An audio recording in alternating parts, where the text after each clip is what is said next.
तेजा और धीरू, धैर्य की जीत। एक घने और सुंदर जंगल में तेजा नाम की एक लोमड़ी रहती थी। वो बहुत फुर्तीली थी और उसे अपनी तेज चाल और चालाकी पर बहुत गर्व था। वो हमेशा इधर उधर दौड़ती रहती थी। उसी जंगल में धीरू नाम का एक कछुआ भी रहता था। धीरू बहुत ही धीरे चलता था, लेकिन वो स्वभाव से बहुत शांत और समझदार था। उसे कभी किसी बात की जल्दी नहीं रहती थी। एक दोपहर तेजा ने धीरू को रास्ते में देखा और उसका मजाक उड़ाते हुए कहा, अरे ओ धीरू, तुम तो इतने धीरे चलते हो कि जब तक तुम अगले पेड़ तक पहुंचोगे तब तक तो शाम हो जाएगी। उस दिन जंगल में बहुत गर्मी थी और खाना मिलना बहुत मुश्किल था।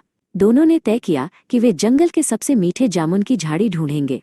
तेजा बिना सोचे समझे तेजी से एक दिशा में दौड़ पड़ी। धीरू ने अपनी यात्रा आराम से शुरू की।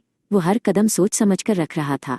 वो चलते समय हर बड़े पत्ते और पत्थर के नीचे ध्यान से देख रहा था कि कहीं खाना वहां छिपा तो नहीं।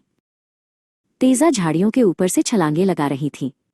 वो इतनी जल्दबाजी में थी कि वो सिर्फ ऊपर ऊपर देख रही थी।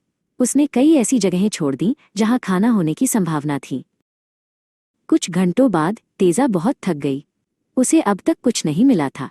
वो गर्मी और प्यास से बेहाल होकर एक बड़े बरगद के पेड़ के नीचे बैठ गई और हाँफने लगी।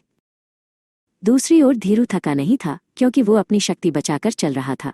चलते चलते वो एक विशाल ग्रे रंग की चट्टान के पास पहुंचा, जहां तेजा बिना रुके ही गुजर गई थी। चट्टान के ठीक पीछे जामुन की एक घनी झाड़ी थी जो रसीले और बैंगनी जामुनों से लदी हुई थी। धीरू ने धैर्य से काम लिया था और उसे उसका इनाम मिल गया था। वो मजे से जामुन खाने लगा। तभी तेजा वहां पहुंची। धीरू को मजे से खाते देख वो हैरान रह गई। उसे अपनी गलती का एहसास हुआ।